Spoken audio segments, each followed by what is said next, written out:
Hi! In front of me is Honor 8 and today I would like to show you how you can customize the move your keyboard on this device. Start by accessing device settings. Now scroll all the way down, choose Advanced Settings, click on Language and Input, Virtual Keyboard, so ceramics click, and the keyboard.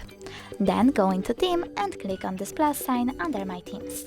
After that you can click on one of the images that you want to apply, like that one, and pinch it to scale. You can also drag it to move. When you're done, tap on Next and adjust brightness by swiping left or right.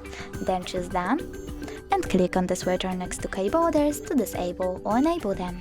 When you're done, click Apply. So now when I go back and access my keyboard, I can see that theme of it was successfully customized. Thanks so much for watching. If you enjoyed this video, leave a like, comment and don't forget to subscribe. Bye!